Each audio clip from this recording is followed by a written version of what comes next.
Hello everyone, welcome to economics. So today we will be discussing Union Budget 2026-27. So Union Budget होता क्या है? Union budget outlay होता है आपके government के एक्सपेंडिचर का और उसके रिसिप्ट्स का. ओके, पब्लिक फाइनेंस में आपने बहुत सारे टर्म्स देखे होंगे. उन टर्म्स की हमारे इकोनॉमी में क्या इंपॉर्टेंस है ये हमारा बजट बताएगा. जो भी आपने टर्म्स पढ़े थे, fiscal deficit, revenue deficit, primary deficit, ये सारे टर्म्स. तो मैं बता दूं, इकोनॉमिक्स का जो ये यूनियन बजट 26-27 जो प्लान स्ट्रक्चर है, ये उन स्टूडेंट्स के लिए है जो CUET या UGC नेट के पेपर्स दे रहे हैं, उनके लिए है. जो UPSC वगैरह दे रहे हैं उनके लिए शायद ये उतना इम्पोर्टेंट नहीं होगा, क्योंकि ज़्यादा डीप एनालिसिस होगी नहीं. उसके लिए आप चाहें तो विवास झा सर का लेक्चर आप अटेंड कर सकते हैं, नेक्स्ट आई इसके यूट्यूब चैनल पे है. ओके, सो जहाँ से आपका अच्छा सोर्स होगा वो आप रेफर कर सकते हैं. बट हमारा जो टारगेट है वो CUET के एग्जाम में कैसे क्वेश्चंस पूछे जाते हैं, कैसे आपको प्रिपेयर करना है, UGC नेट में किस तरह के क्वेश्चंस पूछे जाते हैं और उनको कैसे आप आंसर्स करेंगे, इस पे डिस्कशन है. ओके, सो ये जो बजट डॉक्यूमेंट है, इसमें बहुत सारे आपके कॉन्स्टिट्यूशन के मैंडेट्स हैं, उसके स्पेसिफिक कुछ टर्मिनोलॉजीज यूज की जाती हैं. तो वो आपके बहुत सारी चीजें पॉलिटिकल साइंस का पार्ट होता है. एक वहां से आप इकोनॉमिक्स में याद रख सकते हैं आर्टिकल 112. इसके according annual financial statement, annual financial statement कहने का मतलब यूनियन बजट पेश किया जाता है. Okay, so annual financial statement. So this article is important. This can be asked in economics exams. Okay, आपके लिए भी. So एनुअल फाइनेंशियल स्टेटमेंट को ही आप बोलते हो यूनियन बजट. और ये क्या होता है? गवर्नमेंट जो एक्सपेंडिचर करने वाली है आने वाले फाइनेंशियल ईयर में, और जो गवर्नमेंट है वो कुछ पैसे रेवेन्यू के तौर पे जनरेट करने वाली है, उन सारे का लेखा जोखा ये जो गवर्नमेंट पेश करती है पार्लियामेंट से, उसी को यूनियन बजट बोलते हो. अब यहाँ पे क्यों पार्लियामेंट में डालना जरूरी है? आपने सरकार तो चुन ली, तो क्या सरकार डायरेक्टली वो काम नहीं कर सकती? सो आई वुड से नो, क्योंकि आपने पार्लियामेंट में बैठे सांसद को चुना है, पार्लियामेंट्रियंस को चुना है, आपने जो भी MPs हैं, मेंबर ऑफ पार्लियामेंट, उनको चुना है. So members of parliament will decide whether the government is allowed to utilize the funds और नॉट. ओके, सो यही तरीका है आपके किसी भी कंट्री के रन करने का. So the original power lies with the parliament. अगर मान लो बजट पास हुआ, दैट मीन्स द गवर्नमेंट, जो भी हम यूनियन गवर्नमेंट की बात करते हैं, that government holds the confidence of the parliament. अगर ऐसा नहीं होता, ये पास नहीं होता, यानी कि सरकार गिर जाएगी. क्यों? क्योंकि जब उसको पैसे खर्च करने का कोई कॉन्फिडेंस ही नहीं है, इन that sense the parliament is not having the confidence in the government, meaning the government is not getting the mandate of the parliament to utilize the funds, meaning government की कोई पावर नहीं है, तो government यहाँ पे गिर जाएगी. सो इसलिए यूनियन बजट जरूरी है. Now moving to our discussion.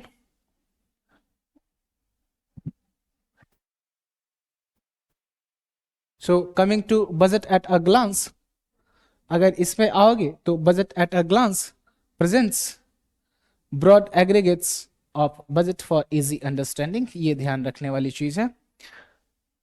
इसमें आपको मैंने टर्म्स बहुत बता रखा है पहले भी.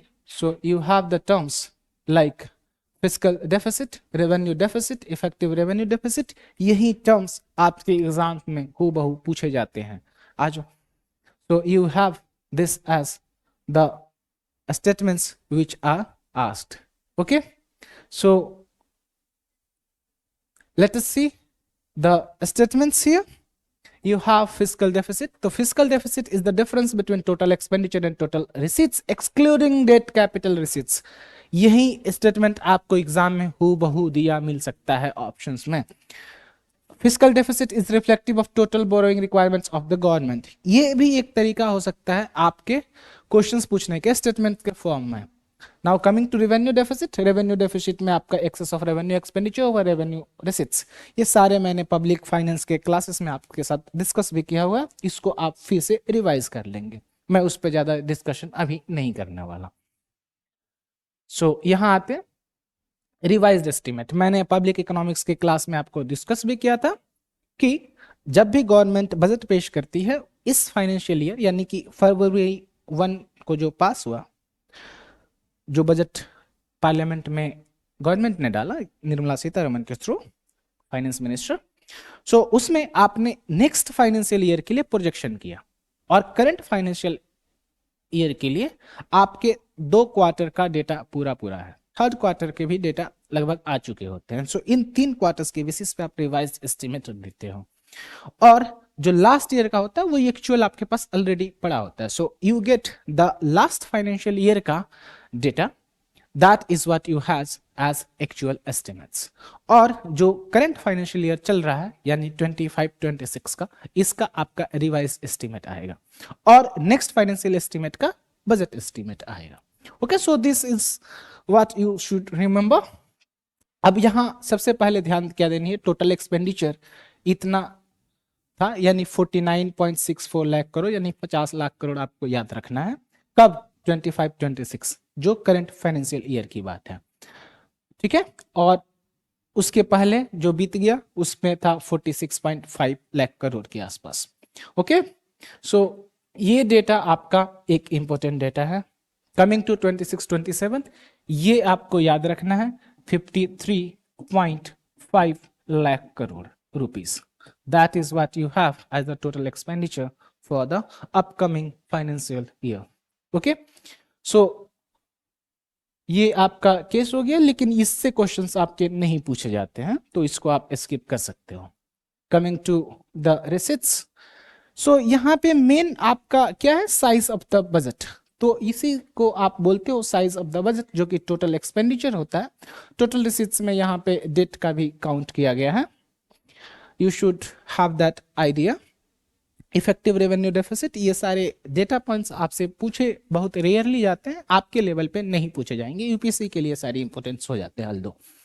इसमें आपसे पूछा क्या जाएगा, what is the target for the fiscal deficit. तो फिस्कल डेफिसिट में लास्ट ईयर हमने टारगेट किया था 4.39%, व्हाट वी कॉल एज 4.4%. इसको किसके टर्म्स में, ऑफ जीडीपी. किसकी बात कर रहा है मैं, फिस्कल डेफिसिट के. और इसको रिवाइज किया गया, तो रिवाइज करके इसको कर दिया गया 4.36%. स्टिल इसका अगर आप अप्रोक्सीमेशन करोगे दैट इज लाइक 4.4%. लेकिन अगर आप अपकमिंग फाइनेंशियल ईयर का देखते हो so that will be estimated to be 4.3%. Okay, और इसको आप 2 टर्म्स में देखोगे so that is 4.31% of GDP. Okay, तो ये आपको ध्यान रखना है कि 4.4% कब, 25-26 के लिए फिस्कल डेफिसिट प्रोजेक्टेड था. 26-27 के लिए आपका 4.3% ये प्रोजेक्टेड है. ये आपका डायरेक्ट क्वेश्चन हो सकता है. ओके, सो ये सारे टर्म्स आपके इतने काम के नहीं हैं, ये काम का है, where rupee comes from. So इसके सबसे ज्यादा काम क्या है, ये कंपोनेंट देखो. So this is what you have यहां पे. So borrowing and other liabilities that is 24%. Okay, so 24% सबसे ज्यादा हाईएस्ट हमारी क्या है, बोरोइंग है. बोरोइंग यानी कि हमारे पास इतना रिसोर्स जनरेट ही नहीं कर पाते हैं, so we have to rely on the borrowings. Okay, सबसे ज्यादा आप देखोगे इसके अलावा, so that is corporate tax, what we call as corporation tax, जो कि आपके जो भी कंपनीज है, जो भी फर्म्स है, उनसे कलेक्ट किया जाता है। Coming to income tax is around 21%। So अगर आप हाईएस्ट की बात करोगे that is from the borrowing around 24%। अगर बोरोइंग के अलावा बातें करते तो जहां से रिवेन्यू या रिवेन्यू के टर्म्स में जो गवर्नमेंट ने कलेक्ट किया है, so that is highest from income tax, second highest corporate tax. Okay, और ये दोनों आप जानते हो डायरेक्ट टैक्सेस है। Customs 4%, excise duties 6%, GST around 15%। GST का एस्टिमेट जीडीपी के टर्म्स में इस बार का रिलेटिवली कम रहा है। अगर टोटल टैक्स का भी देखोगे, कैलकुलेट करोगे जीडीपी के प्रोपोर्शन में, so you will see there has been reduction in tax to GDP percentage. ठीक है, कहने का मतलब आपकी टैक्स बायोंसी कम हुई है। सो इन सारे टर्म्स पे आपको ध्यान देना है, जैसे कि डेट मोनेटाइजेशन हो गया, टैक्स बायोंसी हो गई, टैक्स इलास्टिसिटी हो गई, इन सारे टर्म्स के ऊपर क्वेश्चंस पूछे जाते हैं। नॉन टैक्स रेवेन्यू, यही पेनाल्टीज, फीस या यूटिलिटी चार्जेस जो कि गवर्नमेंट के बहुत सारे डिपार्टमेंट्स वगैरह हैं, उनसे जो भी रेवेन्यू जनरेट होता है। जैसे कि आपने बहुत सारी बीपीसीएल जैसी कंपनीज का नाम सुना होगा, वो कुछ प्रॉफिट देती है, उस प्रॉफिट से अगर गवर्नमेंट को कुछ डिविडेंड मिलकर आता है, that is from the non tax revenue. ठीक है, लेकिन अगर उसका शेयर सेल करती है, so that will be from the capital count as the capital amount. ठीक है, तो उसको बोलते हैं non debt capital receipts. Okay, so this is what you have. Coming to the expenditure part, expenditure part में आपको ध्यान देना है यहाँ पे that the total share of taxes 22%, ये जो है एस्टेट्स को जाता है। और इसके लिए हमने पढ़ा था फाइनेंस कमीशन। ठीक है, प्रेसिडेंट फाइनेंस कमीशन को अपॉइंट करते हैं बाय आर्टिकल 280। तो ये भी आर्टिकल इंपॉर्टेंट हो जाता है। Bye article 280 president appoints the finance commission that recommends the devolution of, devolution का मतलब होता है कि डिस्ट्रीब्यूशन करना है आपको हर विंग ऑफ द गवर्नमेंट। तो सेंटर और स्टेट्स के बीच में कितना डिस्ट्रीब्यूशन होना है, उसी को बोलते हैं devolution of currency amount of funds. तो वो फाइनेंस कमीशन करती है, इसका आपको ध्यान रखना है, that is around 22%। Now defence, पिछले फाइनेंशियल ईयर में सबसे ज्यादा, यानी करंट फाइनेंशियल ईयर में जो कि पिछला बजट था, उसमें सबसे ज्यादा डिफेंस का एक्सपेंडिचर था। इस बार ट्रांसपोर्ट का ज्यादा रहा है। ओके, सो ट्रांसपोर्ट का लगभग 12% के आसपास आएगा, तो इस पे ध्यान देना। लेकिन अगर सिर्फ उस ट्रांसपोर्ट में भी मतलब कुछ इंफ्रास्ट्रक्चर वगैरह के पार्ट में कैलकुलेट किया गया है, तो अगर आपको ऑप्शन में ट्रांसपोर्ट अगर रहे तो you will say the highest expenditure is on transport. अगर ट्रांसपोर्ट उस पे ऑप्शन में नहीं है तो you will directly choose defence. ठीक है, सेंट्रल सेक्टर स्कीम, इस सब पे मैंने डिस्कशन आपके साथ किया था, सेंट्रली स्पॉन्सर्ड स्कीम ये भी।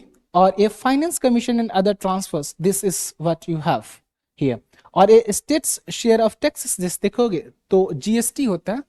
सो जीएसटी में आपका सीन क्या है कि जीएसटी से आपका एक तो सी जीएसटी हुआ, एक हुआ एस जीएसटी। ओके, सो इसमें भी जीएसटी में कैसे आपका डिवोल्यूशन होता है, ये भी आपके लिए इंपॉर्टेंट टॉपिक हो जाता है। ओके, तो इसमें क्या प्रोपोर्शन है, इससे क्वेश्चंस आपके लिए नहीं पूछा जाएगा, ये आपको ध्यान रखना है। तो यहाँ पे जो टैक्सेस है, ये टैक्सेस में जो शेयर बना ये स्टेट गवर्नमेंट का है। ओके, और जो फाइनेंस कमीशन ने रिकमेंड किया और उसके अलावा जो ट्रांसफर हुआ that is here, so that is around 7%। Okay, so ये सिचुएशन आपको याद रखनी है। लेकिन अगर आप टोटल देखोगे, सो फाइनेंस कमीशन कितना रिकमेंड करते हैं, सो 15th फाइनेंस कमीशन ने रिकमेंड किया था 41% to be transferred to the states. Okay, उसी तरह 16th फाइनेंस कमीशन, उसका भी एक्सेप्टेंस हो गया, सो इसने 41% स्टेट्स को दिया है। ओके, सो इसलिए मुझे नहीं लगता यहाँ पे आपसे क्वेश्चंस पूछा जाएगा, तो इसको आप स्किप कर सकते हो। आपको बस ये ध्यान रखना है, डिफेंस और दूसरा ट्रांसपोर्ट। ओके, और ये तो आपको ध्यान रखनी है फाइनेंस कमीशन वाला, फाइनेंस कमीशन आपके लिए इंपॉर्टेंट हो जाता है। Now coming to fiscal deficit, fiscal deficit देखो, so last time we had 4.8%, यानी कि जो फाइनेंशियल ईयर बीत गया करंट फाइनेंशियल ईयर में 4.4% एस्टिमेटेड है, जो कि मैंने अभी आपके साथ डिस्कस किया। 4.3% this is what is projected. ठीक है, प्राइमरी डेफिसिट का देखो यहाँ पे रिडक्शन हुआ है 1.4 से 0.8, और ये रिवाइज में भी उतना ही है, लेकिन नेक्स्ट ईयर हम और कम कर रहे हैं। So the best part is that the primary deficit is being controlled, यानी कि गवर्नमेंट जितना रेवेन्यू जनरेट कर पा रही है उतना ही या उससे थोड़ा सा ही ज्यादा खर्च कर रही है। ऐसा नहीं है कि अब पहले की तरह काफी ज्यादा एक्सीड कर रही है। Thanks to the recoveries of the economies. उसके साथ में चीजें क्या हुई है, जैसे कि कोविड के टाइम पे हमारी इकोनॉमी श्रिंक कर गई थी, बाकी कंट्रीज भी ऐसे ही गुजरी थी। So in that sense we had the case that whatever the tax collection was, that was very less, और government had to go for the fiscal expansion. तो गवर्नमेंट फिजिकल एक्सपेंशन कर रही थी, तो government had to increase its expenditure. तो government expenditure ज्यादा कर रही थी, कलेक्ट कम कर रही थी, तो ऑब्वियस सी बात है प्राइमरी डेफिसिट बढ़ेगा। लेकिन जब इकोनॉमी रिकवर कर गई है, टैक्स कलेक्शन अच्छा जा रहा है, और साथ में जब आपका एक्सपेंडिचर सारी रेशनलाइजेशन होने लगेगी, तो आपका एक्सपेंडिचर रिलेटिवली कम हो जाएगा, कलेक्शन बढ़ गया, so you will have the reduction in the primary deficit. ये ट्रेंड आपको ध्यान रखना है, that the primary deficit has been falling. Okay, उसी तरह आप इफेक्टिव रेवेन्यू डेफिसिट देखोगे, so effective revenue deficit falling है, बस ये ध्यान रखना है, ये परसेंटेज इसका ध्यान नहीं रखना है, ये देखना है ये डिक्लाइनिंग ट्रेंड पे है। उसी तरह रिवेन्यू डेफिसिट देखोगे, सो ये भी नियर अबाउट डिक्लाइनिंग ट्रेंड पे ही है। ठीक है, इसके लिए आपका डिक्लाइनिंग वर्ड भी यूज कर सकते हैं, या आपको एग्जाम में स्टेगनेंट वर्ड भी दिया हो सकता है। ठीक है, लेकिन revenue deficit, effective revenue deficit पे क्वेश्चंस रेयरली पूछे जाते हैं, लेकिन प्राइमरी डेफिसिट, फिजिकल डेफिसिट के क्वेश्चंस पूछे जाते हैं। सो इस पे ध्यान देंगे आप। ओके, सो डेट रिसीट्स का मैंने बता ही दिया। So coming to this deficit trends.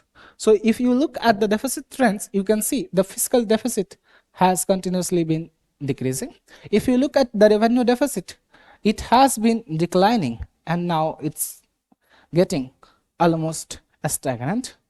उसी तरह आप प्राइमरी डेफिसिट देखोगे, तो primary deficit has continuously been decreasing. Okay, उसी तरह आप इफेक्टिव रेवेन्यू डेफिसिट देखोगे, so that has continuously be decreasing. तो याद रखना, डेफिसिट के ट्रेंड में there has been a declining trend, ये आपका क्वेश्चन हो सकता है।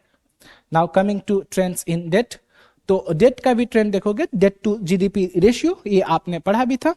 सो डेट टू जीडीपी रेशियो यानी कि डेट सस्टेनेबिलिटी के मेजर्स में देखोगे, so we had peaked at 61.4%, लेकिन अब वो डिक्लाइन होकर 55.6% का एस्टिमेटेड है।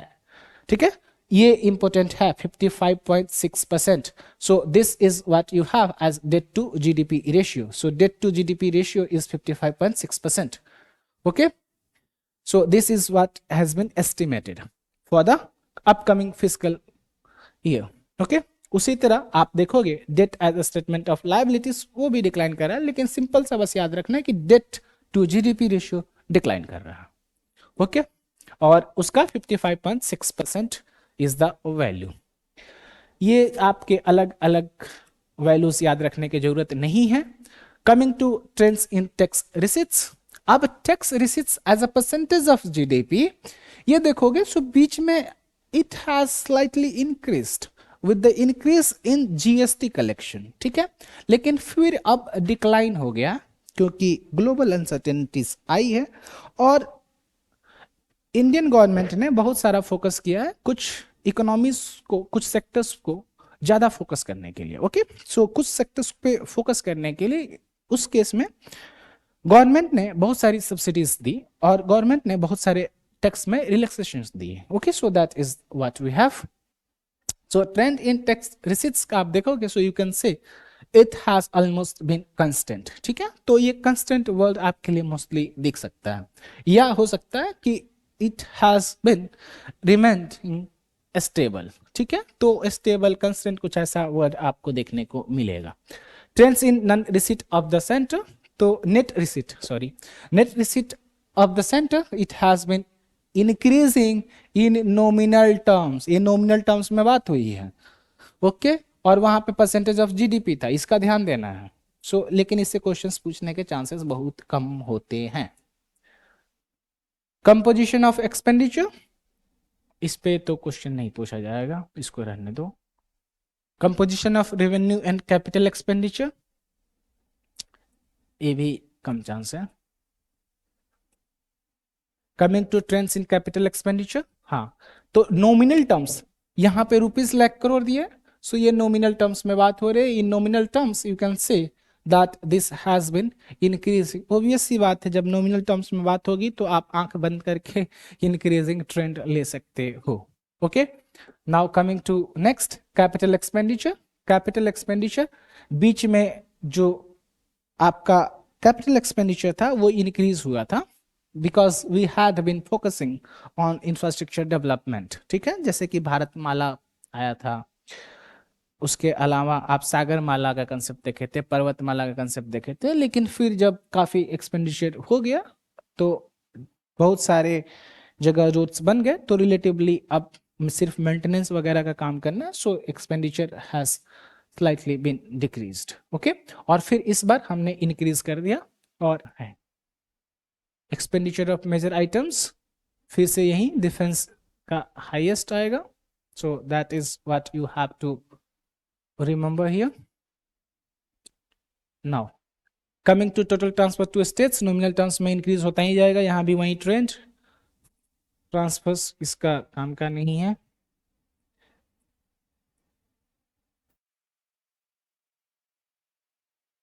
Okay, so last is what you have this picture, the budget profile। ठीक है, बजट का साइज दे रखा है और इसी साइज में आपको ध्यान देना है कि इसमें इन्होंने एक तरफ जो कलेक्शन है उसको रखा है और दूसरी तरफ एक्सपेंडिचर को रखा है। ओके, और इन्होंने साइज का चार्ट दे रखा है जो हमने अभी डिस्कस किया, where money comes from and where money goes. ठीक है, उसी का एक तरह से ये ढांचा बना रखा है, लेकिन इतना डिटेल में आप नॉमिनल टर्म्स में याद नहीं रख पाओगे। कुछ ही direct to the point questions पूछे जाते हैं, वही आपको याद रखना है। बाकी आपको टेस्ट करने के लिए हमारा टेस्ट सीरीज है ही। Now coming to budget highlights. So budget highlights में अगर आप देखोगे, so you have this term. So ये जो आपको दिख रहा है, Viksit Bharat balancing ambition with inclusion, ये याद रखना, this is the theme of this budget. Okay, so theme अगर पूछेगा, ये ऑप्शन दिया हुआ होगा तो आपको टिक मार देना है। Action over ambivalence, reform over rhetoric, people over populism.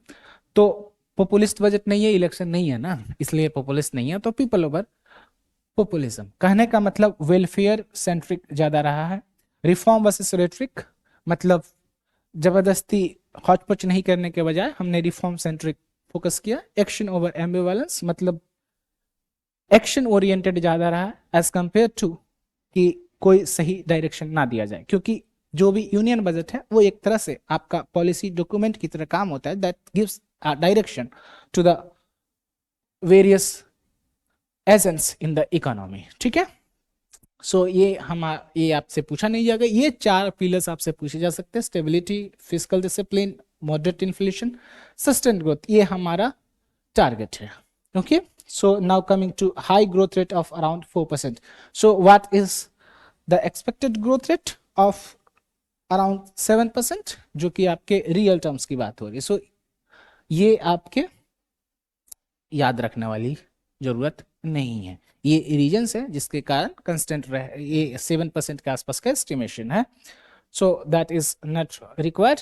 युवा शक्ति ड्राइवन बजट, ये आपके टर्म्स हो सकते हैं। गवर्नमेंट्स का संकल्प पत्र की तरह था ये, to focus on poor, underprivileged and disadvantaged. Okay, so हमेशा याद रखना, ये डायरेक्टली क्वेश्चंस आपसे पूछे जाते हैं। याद रखना कि जब भी इंक्लूसिविटी की बात होगी तो डिसएडवांटेज्ड, पुअर, अंडर प्रिविलेज्ड, इन सब की डिस्कशन होगी। फर्स्ट कर्तव्य, सेकंड कर्तव्य, थर्ड कर्तव्य, आई डोंट थिंक यहां से आपका क्वेश्चन आएगा। इसमें क्या है, बस सिंपल सी बात है, इकोनॉमी ग्रो करे, तेजी से ग्रो करे और सस्टेनेबल पेस से ग्रो करे। सेकेंड इज, जो भी ग्रोथ हो उससे हमारे लोगों का भला हो, उनके जो भी एस्पिरेशंस हैं, उनके जो भी मतलब नीड्स हैं, नेसेसिटीज हैं, जो भी उनके एम्बिशंस हैं, वो हमारा फुलफिल हो, और सबका साथ सबका विकास। नाउ कमिंग टू दिस, ये आपके काम का नहीं है। रिफॉर्म सेंट्रिक है, याद रखना है। Pillars of growth and development: sustaining economic growth, strengthening the foundations of growth, people centric development, trust based governance. ये ट्रस्ट बेस्ड गवर्नेंस मतलब गवर्नमेंट अगर कुछ बोल रही है, कुछ अनाउंसमेंट कर रही है पॉलिसी में, पॉजिटिव वे में, उस पर गवर्नमेंट अमल करेगी, यानी कि कॉन्फिडेंस रहेगा। जो भी आप बिजनेस कर रहे हो, जो भी आप मान लो कंज्यूमर हो, तो आपके कंज्यूमर सेंट्रिक क्या बिहेवियर होनी चाहिए, बिजनेस सेंट्रिक क्या बिहेवियर होनी चाहिए गवर्नमेंट की, ये गवर्नमेंट अपने ट्रस्ट से ही बता सकती है। ठीक है, so that is how the government is trying to gain the trust of the agents in the economy. ठीक है, ease of doing business and ease of living दोनों केसेस पे फोकस किया गया है। ईज ऑफ डूइंग बिजनेस जो कि business person के लिए, लिविंग जो कि पब्लिक के लिए। फिस्कल मैटर्स, यानी कि इसलिए आप देखोगे सो फिस्कल डेफिसिट को कम करने की कोशिश की गई। सस्टेनिंग इकोनॉमिक ग्रोथ, अब इसके लिए सेमीकंडक्टर वगैरह जो भी आपके हैं मैन्युफैक्चरिंग पे बढ़ावा दिया जाएगा। जो भी रेयर अर्थ मिनरल्स हैं उनका सबसे ज्यादा आप आंख बंद कर गेस कर सकते हो कि अब सबसे ज्यादा डिस्कशन रेयर अर्थ मिनरल्स का होगा। Similarly you have the textile case. Textile important है हमेशा के लिए, क्योंकि वी आर एग्रेरियन सोसाइटी, और एग्रेरियन सोसाइटी के लिए टेक्सटाइल बहुत ज़्यादा रोल प्ले करता है। टैक्स रिफॉर्म्स हुए हैं, ये टैक्स रिफॉर्म्स से क्वेश्चंस मुझे नहीं लगता आपसे पूछा जाएगा। हाँ, ये याद रखना एमएसएमईज के लिए चैंपियंस बनाया जाएगा। सो 3-pronged approach to help MSMEs grow as champions. Okay, so one is equity support, second is professional support, and third is liquidity support through trades. Okay, so equity support में क्या है कि SME का growth fund है, उसके लिए 10,000 crore rupees. उसके बाद सेल्फ रिलायंट इंडिया फंड है with 2,000 crore. Professional support, government to facilitate professional institutions to develop corporate mitras. Remember this term, corporate mitras. एक और टर्म याद रखना, ऑरेंज इकोनॉमी। ऑरेंज इकोनॉमी न नारंगी के लिए है, ना ही आपके केसरिया रंग के लिए है। ऑरेंज इकोनॉमी है गेमिंग के लिए। ठीक है, जो भी जेन जी वाले लोग हैं या अल्फा जनरेशन वाले लोग हैं, उनके लिए ये टर्म काफी ल्यूक्रेटिव है, तो ये टर्म आपका ही है। तो आप एग्जाम देते वक्त ऑरेंज इकोनॉमी पे सही ऑप्शन का चयन करेंगे। Okay, so this is what you have. Tier 2 tier 3 cities पे भी हेल्प किया जा रहा है, मतलब टारगेट किया जा रहा है to help MSMEs meet compliance requirements at affordable costs. ये याद रखना, जो भी एमएसएमई के लीगल रिक्वायरमेंट्स है उसको ट्रेन किया जाएगा कि आप रेगुलेशंस से कंप्लायंस में रहें और जितना सही बेनिफिट ले सकते हैं गवर्नमेंट स्कीम्स का वो बेनिफिट उठाएं, और ये मिनिमम कॉस्ट पे यानी अफोर्डेबल कॉस्ट पे, ताकि हर एमएसएमई उसको अफोर्ड कर पाए। Liquidity support, mandate TReDS as the transaction settlement platform for all purchases from MSMEs by central public sector enterprises serving as benchmark for other corporates. Introduce a credit guarantee support mechanism through, ये बस पढ़ लेने के लिए ये काम का नहीं है, लेकिन ये लिंकिंग जेम पोर्टल ये काम का है। ठीक है, जेम पोर्टल को उन्होंने ऐड कर दिया, लेकिन इससे क्वेश्चन डिटेल में नहीं पूछेंगे, ये तीनों पॉइंट्स से जरूर पूछ सकते हैं। कॉर्पोरेट मित्रास पूछ सकते हैं कि कॉर्पोरेट मित्रास को किस बजट में मतलब ज्यादा फोकस किया गया था to have the compliance requirements of the MSMEs met at the affordable cost. ठीक है, उसके बाद ये टैक्स प्रपोजल है, लेकिन अभी तक उस पे फाइनलाइज होने दो, उसके बाद आएगा। Renewing the emphasis on services sector, तो ऐसा तो है नहीं कि सिर्फ मैन्युफैक्चरिंग पे फोकस करेंगे, सर्विसेज सेक्टर में हमारा ज्यादा ग्रोथ है तो सर्विसेज सेक्टर पे ही फोकस करेंगे। Education to employment and enterprises, connecting the skills of the young generations to the industrial needs, उस पे फोकस की बात हुई है। Okay, so this is what you have. Upgrade and establishing new institutions for allied health professionals, ये detail में आपसे नहीं पूछा जाएगा। हाँ, खेलो इंडिया मिशन पे ज़्यादा फोकस किया गया है। एजुकेशन में 5 यूनिवर्सिटी टाउनशिप्स की प्लान हुई है, मतलब एक यूनिवर्सिटी एरिया होगा, यूनिवर्सिटी होगी, उसके बगल बगल में टाउन का डेवलपमेंट होगा। So that is what you have. Girls hostel आपके स्टेम इंस्टीट्यूशंस में, साइंस, टेक्नोलॉजी, ये मैथ्स, ई फॉर इंजीनियरिंग, ठीक है। सो ये है, this is what you have. Setting up National Institute of Hospitality. Hospitality, you know, that is for the people in the hotel management sector, ठीक है। Tax reforms to boost services sector, ये detail में आपको नहीं जानना है। Financial sector, financial sector ये भी आपसे नहीं पूछा जाएगा, मुझे नहीं लगता। Tax proposals for financial sector, ये भी पूछने के चांसेस नहीं है। हाँ, increasing farmers income by enhancing productivity in agriculture and allied sectors. तो बहुत आपने देखे होंगे आर्टिकल्स या न्यूज़पेपर्स में ओपिनियन कि एग्रीकल्चर के लिए कुछ नहीं था, तो एग्रीकल्चर के लिए क्या है ये जान लेते। So dedicated programme for horticulture, rejuvenate old low yielding orchards and expand high density cultivation of walnuts, almonds and pine nuts. Animal husbandry, animal husbandry पे तो हमेशा ही फोकस होगा। Support entrepreneurship in the sector to facilitate job creation in rural and peri-urban areas. Loan-linked capital subsidy scheme for establishment of veterinary and para-vet colleges, veterinary hospitals, diagnostic laboratories and breeding facilities in the private sector.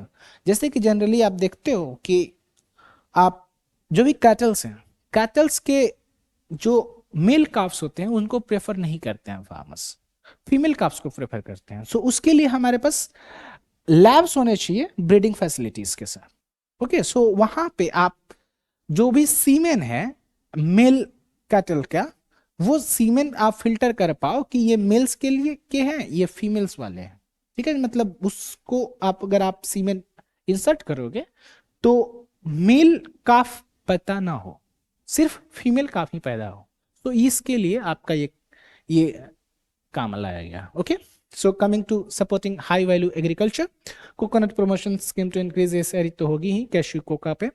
Best engagement and relevance by aligning training with employ roles, that is for Indian cashew and cocoa, ये याद रखना, ठीक है। Fisheries, integrated development of 500 reservoirs and Amrit Sarovars, strengthening fisheries, value chain in coastal areas, market for startups and women-led groups with fish farmer producer organizations. Okay, although FPOs are having limited success. Sandalwood, focused cultivation and post-harvest processing, Bharat Vistar, integrating agri-stack portals and ICAR package on agriculture practices with AI systems. तो AI लाया जा रहा है agriculture में, drones लाया जा रहा है एग्रीकल्चर में, ठीक है। So fish catch by an Indian fishing vessel, ये आपके काम का नया प्रोपोजल है। तो ये समझकर चलना कि थोड़ा बहुत मार्केटिंग वगैरह पे फोकस किया गया। एनिमल हस्बेंड्री पे बहुत मेजर चेंजेस है, that is for the breeding facilities and laboratories, focusing on the veterinaries. Okay, strengthening the foundations of growth, infrastructure पे फोकस किया गया। कैपेक्स देखो, सो करंट फिस्कल ईयर में क्या था अभी 12.2 लाख करोड़, ये पब्लिक का कैपिटल एक्सपेंडिचर है। Pardon me for the percentage part here, यहाँ पे आपका 12.2 लाख करोड़, ठीक है। सो ये इस बार का है।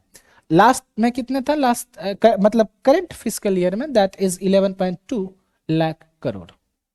ओके, आने वाले ईयर में 12.2 lakh crore, current fiscal year 11.2 lakh crore, last fiscal year 10.2 lakh crore. Okay, so you must remember these three. So you can see capital expenditure has continuously been increasing. आपके डिटेल में आपके काम का नहीं है। Urbanization, city economic regions, amplifying the potential for cities to deliver the economic power of agglomerates, ये भी इतना डिटेल में नहीं पूछे जाएंगे। People centric development, self help entrepreneur must to be set up as community owned retail outlets within the cluster level federation. दिव्यांग जन कौशल योजना, दिव्यांग सहारा योजना, ये सारी चीजें हैं। मेंटल हेल्थ पे भी ज्यादा फोकस किया गया। ओके, सो निमहंस आया, mental health institute Ranchi and Tezpur, Tezpur region Assam. Okay, so इसका ध्यान रखना। ट्रॉमा केयर सेंटर्स आपके डिस्ट्रिक्ट हॉस्पिटल्स में आएंगे। ट्रस्ट बेस्ड गवर्नेंस, इसमें देखो अब transformation of customs warehousing framework into a warehouse operator centric system with self declaration, मतलब खुद से डिक्लेयर कर दो। The filing of bill of entry by a trusted importer and arrival of goods to automatically notify customs. Automatically notify मतलब एक तरह से समझो कि पेपर वर्क इजी कर दिया गया है। पेपर वर्क इजी करेंगे तो ट्रस्ट बढ़ेगा, ट्रस्ट बढ़ेगा तो वॉल्यूम ऑफ ट्रेड बढ़ेगा, वॉल्यूम ऑफ ट्रेड बढ़ेगा, the business will expand. That is what you know as trust based governance. Although उससे क्वेश्चंस आपके पूछे नहीं जाएंगे। Ease of doing business and ease of living, ये बस टर्म्स याद रखना कि इस पे फोकस किया गया। Okay, now coming to fiscal matters, 16th finance commission. So 16th finance commission is what you have, as the government has accepted the recommendation of the commission to retain the vertical share of devolution at 41%. Okay, so 41% states को central government fund देगी। Provision 1.4 lakh crore to states for the fiscal year 27 as finance commission grants, इसी की बात हुई। These include rural and urban local bodies and disaster management grants। तो जो state government का exchequer होता है उसी से लोकल बॉडीज पैसे लेती है। So that includes the expenditure for the rural and urban local bodies. और डिजास्टर मैनेजमेंट ग्रांट जो कि इमरजेंसी सिचुएशंस के लिए होता है, उसके काम का भी स्टेट गवर्नमेंट को जो भी पैसे देने हैं वो भी इसमें इंक्लूडेड होगा। फिस्कल कंसोलिडेशन मतलब कैसे अपने फाइनेंस को कंट्रोल करती है। So central government will target reaching a debt to GDP ratio of 50+1% ±1, यानी 51 से 49 by 2030. Debt to GDP ratio is estimated to be 55.6% of GDP in this upcoming fiscal year, okay, compared to 56.1% of GDP in the revised estimate of 25-26. तो ये data और ये data, ये तीनों data points आपके लिए इंपॉर्टेंट है। Now coming to this revised estimate 25-26, the fiscal deficit has been estimated at par with budget estimate of 25-26, 4.4%, although that is 4.36%, I guess. Yeah. In line with the new fiscal prudence path of debt consolidation, the fiscal deficit in budget year 26-27 is estimated to be 4.3% of GDP. So ये page आपके लिए बहुत important है, fiscal matters. Deficit trends. If you look at the deficit trends, you can see that the fiscal deficit has been decreasing, revenue deficit has been decreasing, primary deficit has been decreasing, effective revenue deficit has been declining. So सबका decreasing trend है। rupee comes from, ये फिर से वही चीज है। So सबसे ज्यादा हमारा tax, income tax, corporate tax. Okay, सो हाईएस्ट अगर बोरोइंग हटा दो तो income tax 21%, corporate tax 18%, then comes GST 15%, okay, non-tax revenue 10%, then comes union excise duty 6%, customs 4%, non-debt capital receipts 2%. Okay, so this is what you have as the revenues. So let us see the expenditure में अब देखो interest payment 20%. Okay, so this is the problem. Estates share of taxes 22%, finance commission and other transfers 7%, so around 29% estates को दे दिया। अब आप पूछोगे कि इतना ज्यादा estates को देना क्या सही है। सो आई वुड से कि सबसे ज्यादा एक्सपेंडिचर स्टेट गवर्नमेंट से इनकर करती है, सेंट्रल गवर्नमेंट रिलेटिवली कम एक्सपेंडिचर करती है। यू कैन एज्यूम कि हेल्थ, एजुकेशन कंकरेंट में health is state matter. Okay, ऐसे बहुत सारे काम जो होते हैं वो स्टेट गवर्नमेंट ही देख रही होती है। बहुत सारी स्कीम्स स्टेट गवर्नमेंट को ही चलाना होता है। इवन सेंट्रल का जो स्कीम आता है उसमें आधे आधे पैसे भी करते हैं, 50-50 या 40-60, कुछ ऐसा रेशियो होता है। Okay, so that depends upon the objective of the scheme and that also depends upon what is the idea of the central government. So इसके ऊपर डिपेंड करता है। Okay, so this is what you have. Central sector scheme is 17%, major subsidy 6%। ये सारे आप याद नहीं भी रखोगे तो भी कोई दिक्कत नहीं है, लेकिन ये ध्यान रखना defence 11%। Okay, so defence is always important. Receipts, capital receipts lakh crore, so capital receipts ये पूछा नहीं जाएगा, छोड़ो। Coming to expenditures, effective capital expenditure, even ये नॉमिनल टर्म्स में नहीं पूछेंगे। So trend in net receipts of centre, it has been increasing, ये याद रखना। Okay, so net tax revenue has been increasing and non-debt capital receipts has also been increasing. Total transfer to states and union governments has been increasing in nominal terms. ये increase हो रहा है। Expenditure of major items, यही मैं बता रहा था कि सबसे ज्यादा एक्सपेंडिचर आपके ट्रांसपोर्ट में है, उसके बाद डिफेंस में। तो सबसे नंबर 1 ऑप्शन ट्रांसपोर्ट, 2 पे डिफेंस, पहले क्या था 1 पे डिफेंस, ठीक है। सो अब डिफेंस 2 पे है, ट्रांसपोर्ट 1 पे, rural development 3। Okay, so this is what you have. सो ये दोनों हमेशा आपको ध्यान में रखना है। Okay, so this completes your brief discussion on the union budget.